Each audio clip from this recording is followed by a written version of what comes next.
আব্দুল্লাহ ইবনে মাসউদ রাদিয়াল্লাহু তাআলা আনহুর পায়ের নলা দুটো চিকন চিকন। আল্লাহ রাসূল সাল্লাল্লাহু আলাইহি ওয়াসাল্লাম বলেন, লাহুমা আসকালু ফিল মিজান মিন জাবাল উহুদ। কিয়ামতের ময়দানে আব্দুল্লাহ ইবনে মাসউদের এই দুটা চিকন চিকন সরু সরু পায়ের নলা কিয়ামতের ময়দানে যখন মিজানের মধ্যে দেওয়া হবে, এইগুলা উহুদ পাহাড়ের চাইতেও ওজন বেশি হবে। সুবহানাল্লাহ। উহুদ পাহাড়ের চাইতেও এইগুলার ওজন বেশি, কারণ আব্দুল্লাহ ইবনে মাসউদের ঈমানটা ওইরকম। ঈমানটা উহুদ পাহাড়ের চাইতে ভারী। এই কারণে তার ওই চিকন চিকন নলাও কিয়ামতের ময়দানে মিজানের মধ্যে তার থেকে ভারী হবে। সুবহানাল্লাহ। তাহলে আমরা যে কথাটা বলছিলাম যে তাওহীদ, তাওহীদের কালেমা, এটার ওজনটা খুবই ভারী। কালেমা কয়টা থাকবে? একটা। এটা সংক্ষিপ্ত রূপ, মানে এই কালেমাটার সংক্ষিপ্ত রূপ হলো লা ইলাহা ইল্লাল্লাহু মুহাম্মাদুর রাসূলুল্লাহ সাল্লাল্লাহু আলাইহি ওয়াসাল্লাম। এটা হলো আগের কালেমাটার সংক্ষিপ্ত রূপ। মূল কালেমা ওইটা, ওটার সংক্ষিপ্ত হলো এটা। ওইটা হলো একটু বিস্তারিত, এটা হলো একটু সংক্ষিপ্ত। আচ্ছা, এবার আসেন এই কালেমার মধ্যে কালেমাটা কেন জিজ্ঞাসা করছি। এই কালেমা পড়ে ঈমান আনতে গেলে ঘোষণা দিতে হয়, সাক্ষী দিতে হয়, আশহাদু আল্লা ইলাহা ইল্লাল্লাহু ওয়াহদাহু। এখানে শব্দটা বলতে হয় কি? ওয়াহদাহু। ওয়াহদাহুর ঘোষণা না দিলে কোন লোক ঈমানদার হতে পারে না, মুসলিম হতে পারে না। ওয়াহদাহুর ঘোষণা দেওয়া লাগে। ওয়াহদাহু মানে কি? আমার আল্লাহ একক। একক, এক না, শুধু একক। এককে ভাগ করা যায়, একের অর্ধেক হয়, একের 3 ভাগের 1 ভাগ হয়, একের 4 ভাগের 1 ভাগ হতে পারে, একের 10 ভাগের 1 ভাগ হতে পারে, কিন্তু এককে ভাগ করা যায় না। এজন্য আল্লাহ রাব্বুল আলামিনের পরিচয় হলো একক। সূরা আল-ইখলাস, সূরা আল-ইখলাস আছে না? কোন সূরাটা? কুল হুয়াল্লাহু আহাদ। আরবের মুশরিকরা এসে বারবার বলতেছে, মুহাম্মদ সাল্লাল্লাহু আলাইহি ওয়াসাল্লাম, তুমি যে তোমার রবের দাওয়াত দিচ্ছ, তোমার রবের একটু পরিচয়টা দাও তো দেখি। আরে রাব্বা, রবের পরিচয় দাও। এটা খালি এই যুগের মুশরিক না, যুগে যুগে সবাই রবের পরিচয় জানতে চাইছে। নমরুদ ইব্রাহিম আলাইহিস সালামের কাছে রবের পরিচয় জানতে চাইছে। ইব্রাহিম আলাইহিস সালাম রবের দাওয়াত দিচ্ছেন, নমরুদ কয় তোমার রবের পরিচয় দাও। তো ইব্রাহিম আলাইহিস সালাম বলেন, আমার রবের পরিচয় হলো ইউহয়ী ওয়া ইউমীত। আমার রব জীবন দেন, মৃত্যু দেন। নমরুদ কয়, ওরে তোমার রবের যেটা পারে আমিও তো সেটা পারি। ক্বালা আনা উহয়ী ওয়া উমীত। আমিও তো জীবন দিতে পারি, আমিও তো মৃত্যু দিতে পারি। এক লোকের মৃত্যুদণ্ড হয়ে গেছে, আমি ক্ষমা করে দিলাম, তো লোকেটার আমি জীবন দিলাম না। আরেক লোকের দড়িয়ে আমি মারি ফেললাম, তাহলে এটার আমি মৃত্যু দিয়ে দিলাম। এই ক্ষমতা তো আমারও আছে, তাহলে আমিও রব। এবার ইব্রাহিম আলাইহিস সালাম কয়, দাঁড়াও, আমার রবের কাজ আরেকটা শুনো। আমার রবে কি করে? ফাইন্নাল্লাহা ইয়াতি বিশ-শামসি মিনাল মাশরিকি ফাতি বিহা মিনাল মাগরিবি। আমার রবে প্রতিদিন একটা কাজ করেন, সূর্যটাকে পূর্ব দিক থেকে নিয়ে আসেন। আমার রব সবসময় সূর্যটাকে পূর্ব দিক থেকে আনেন। তোমার মধ্যে যদি রবের ক্ষমতা থাকে, তুমিও যদি রব হও, ফাতি বিহা মিনাল মাগরিবি, তুমি সূর্যটাকে পশ্চিম দিক থেকে নিয়ে আসো। তাহলে এবার যদি রব হও, দেখাই দাও। তোমার কাছে যদি রবের সব আছে, তো সূর্যটা আমার রব পূর্ব দিক থেকে আনে, তুমি পশ্চিম দিক থেকে আনো। ফাবহিতাল্লাযী কাফার। নমরুদ আবার কি জবাব দিব আর খুঁজে পাবে না, কি বলবো এটাই আর সে খুঁজে পাচ্ছে না, হতভম্ব হয়ে গেছে। তাহলে বোঝা যায় যুগে যুগে সব কাফেরেরা রবের পরিচয় জানতে চাইছে। মুসা আলাইহিস সালামের কাছে ফেরাউন রবের পরিচয় জানতে চাইছে। তো মুসা আলাইহিস সালামকে জিজ্ঞাসা করতে, তোমার রব কোথায়? মুসা আলাইহিস সালামকে জিজ্ঞাসা করতে, রব কোথায়? আপনারা বলেন তো আল্লাহ কোথায়? অনেকে বলে না, মানে আল্লাহ কোথায় জানেন না। কোথায় আল্লাহ? প্রথম বলতে হবে আল্লাহ উপরে। আল্লাহ কোথায়? আল্লাহকে একটা জায়গার মধ্যে সীমাবদ্ধ করা যাবে না। আল্লাহ উপরে, উপরে কোথায়? আরশের উপরে, উপরে। মূল কথা আল্লাহু ফিস সামা, আল্লাহ উপরে। এখন মুসা আলাইহিস সালামকে ফেরাউন জিজ্ঞেস করে তোমার রব কোথায়? তো মুসা আলাইহিস সালামকে আমার রব উপরে। আর এখন বর্তমান বাংলাদেশের মুসলমানকে জিজ্ঞাসা করলে রব কোথায়? রব তো সব জায়গায় বিরাজমান, এরকম বলে না? আল্লাহ সব জায়গায় বিরাজমান। তো জমিনে তো ভালো জায়গা, খারাপ জায়গা, কত রকমের জায়গা আছে না? তা আল্লাহ সুবহানাহু ওয়া তাআলা কি সব জায়গায় থাকেন? তাহলে রব কোথায় থাকে? উপরে। এখন যখন জিজ্ঞাসা করলো যে রব কোথায়, মুসা আলাইহিস সালাম বললেন কোথায়? উপরে। এখন ফেরাউন কয়, তার মন্ত্রী হামানের ডাকে বলতেছে, হামান একটা মই বানাও, একটা সিঁড়ি বানাও। মুসার রব নাকি উপরে থাকে, আমি একটু উপরে উঠে দেখে আসি উকি দিয়ে।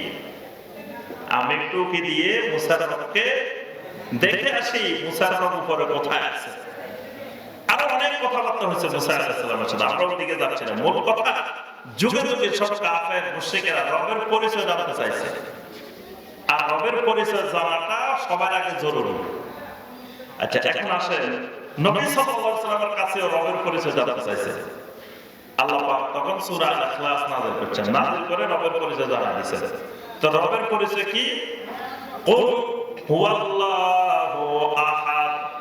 রাসূল আপনি পরিচয়টা দিয়ে দেন, জানাই দেন, আমার রব যিনি তার নাম হলো আল্লাহ।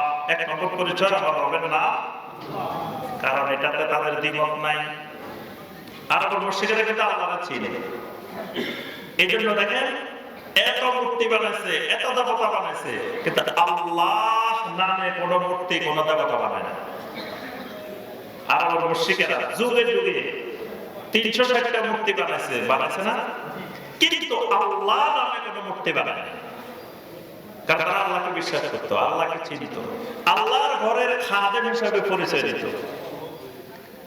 আল্লাহর ঘরের খাদেম, তা আল্লাহর বিশ্বাস না করলে এটা আল্লাহর ঘর বিশ্বাস করতে কেন? আল্লাহর ঘরের খাদেম পরিচয় দিত।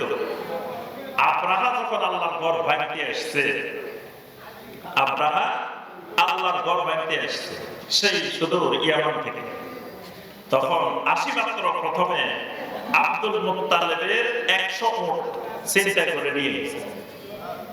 আব্দুল মুত্তালিবের 100 উট নিয়ে গেছে। আব্দুল মুত্তালিবের কাছে এই খবরটা আসছে যে 100 উট নিয়ে গেছে কে? কথা বলা না। আব্দুল মুত্তালিবের 100 উট নিয়ে গেছে কে? আব্রাহা। কেন নিয়ে গেছে? ওই একটা ভীতিকর পরিবেশ সৃষ্টি করার জন্য, যে একটা ভীতিকর পরিস্থিতি সৃষ্টি করে, মানে মক্কার মানুষের মধ্যে একটা ভয় সৃষ্টি করে দিবে। এখন আব্দুল মুত্তালিব দেখা করতে গেছে কার সাথে? আব্রাহার সাথে দেখা করতে গেছে। দেখা করতে গিয়ে এখন আব্দুল মুত্তালিবের নাম শুনছে আগে থেকে আব্রাহা, যে মক্কা মুকাররমায় এক বড় নেতা আছে, তার নাম আব্দুল মুত্তালিব। এখন বড় নেতা আসছে, দেখা করবেন কার সাথে? আব্রাহার সাথে আব্দুল মুত্তালিব। এখন দেখা হয়েছে, আব্দুল মুত্তালিবকে বলছে, আচ্ছা আপনি কি সিদ্ধান্ত নিয়েছেন, কি জন্য আসছেন বলেন। আব্দুল মুত্তালিব জবাব দিল, আপনি আমার 100 উট নিয়ে আসছেন, উটগুলা দিয়ে দেন, এই কারণে আসছেন। আরে আমি এতদিন পর্যন্ত শুনছিলাম আব্দুল মুত্তালিব নামে বড় এক নেতা আছে, কিন্তু এখন দেখলাম আব্দুল মুত্তালিব নামে যে নেতা, এত ছোট মন মানসিকতা, ক্ষুদ্র মন মানসিকতা। আমি আসছি আল্লাহর ঘর ভাঙি ফেলার জন্য, যে ঘরের সেই মোতাবাল্লি, সেই ঘর ভাঙার জন্য আসছি।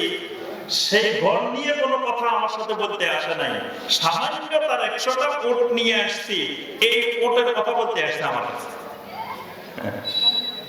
এখন আব্দুল মুত্তালিব উঠে বলে, শোনো, ইন্না লিল বাইতি রাব্বা ওয়া লিল ইবিলি রাব্বা। ও আব্রাহা শোনো, তুমি যে ঘরটা বানাতে আসছো ওই ঘরেরও একজন রব আছেন।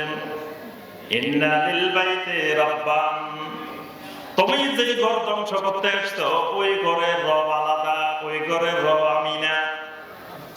আনা রাব্বাতুল ইবিল, তুমি যে 100টা উট নিয়ে আসছো দখল করে জোর করে চিন্তা করছো, এই উটগুলার রব হলাম, উটগুলার মালিক আমি।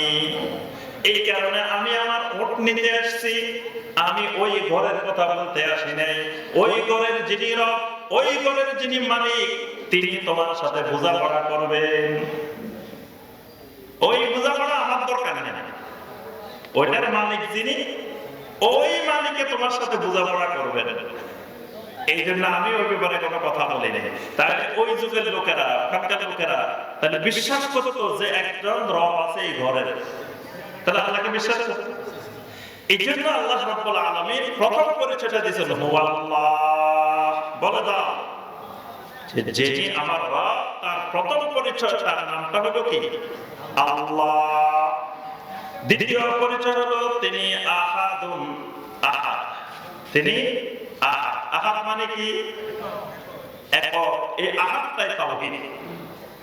আল্লাহর পরিচয় হলো তিনি আহাদ, তিনি একক, তিনি তাওহীদের মালিক। এই জন্য দেখেন বেলাল রাদিয়াল্লাহু তাআলা আনহুকে মুশরিকেরা ধরে নিয়ে গেছেন। মুশরিকেরা একের পর এক অত্যাচার, নির্যাতন, মরুভূমির বালুর মধ্যে শোয়ায় রেখেছেন, সূর্যের দিকে ফিরিয়ে, বুকের উপরে পাথর চাপা, মাথার উপরে পাথর চাপা। এই করুণ পরিস্থিতিতেও বেলাল রাদিয়াল্লাহু তাআলা আনহু জবান থেকে উচ্চারণ করতেছেন আহাদ, আহাদ, আহাদ, আহাদ। বেলাল রাদিয়াল্লাহু তাআলা আনহু বারবার বলতেছেন কি আহাদ, আহাদ, আহাদ। তিনি আল্লাহর জিকিরটা করতেছেন আহাদ, আহাদ বলে। আহাদ কেন? তিনি আল্লাহ আল্লাহ জিকির না করে আহাদ, আহাদ জিকির করতেছেন কেন বেলাল রাদিয়াল্লাহু তাআলা? কারণ আল্লাহ নিয়ে যে মানুষগুলা তাকে অত্যাচার করতেছে, এই মানুষগুলোর সাথে আল্লাহ নিয়ে কোনো বিরোধ নাই। যে মানুষগুলা বেলালকে অত্যাচার করতেছে, এই মানুষগুলো আল্লাহরে বিশ্বাস করে, তাহলে আল্লাহ নিয়ে মানুষগুলোর সাথে কোনো বিরোধ নাই। বিরোধটা হলো আহাদের জায়গা। ওই মুশরিকের সাথে বেলাল রাদিয়াল্লাহু তাআলার বিরোধটা কোন পয়েন্টে? আহাদের পয়েন্টে। ওই মানুষগুলো আল্লাহকে বিশ্বাস করে কিন্তু আল্লাহকে আহাদ হিসাবে মানে না। বেলাল রাদিয়াল্লাহু তাআলা আল্লাহকে বিশ্বাস করে আহাদের ভিত্তিতে। এজন্য বেলাল আল্লাহ আল্লাহ জিকির করতেছেন না, তিনি চিৎকার দিয়ে দিয়ে বলতেছেন আহাদ, আহাদ, আহাদ। নবী সাল্লাল্লাহু আলাইহি ওয়াসাল্লাম পাশ দিয়ে হেঁটে যাচ্ছেন আর বলতেছেন বেলাল ইসবির, ইসবির, বেলাল সবর ধরো। আহাদুন ইউনজিকা, তুমি যে আহাদের জিকির করতেছো ওই আহাদ তোমাকে ছেড়ে নাজাত দিবে। সুবহানাল্লাহ।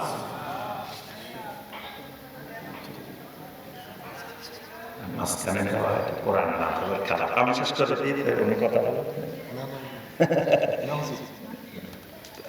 কোরআনের মজলিসে মাঝখানে কথা বলা ঠিক হবে না, এই জন্য শেষ করে দিই, তাহলে একটু বসেন ইনশাআল্লাহ, আমরা শেষ করে দেব।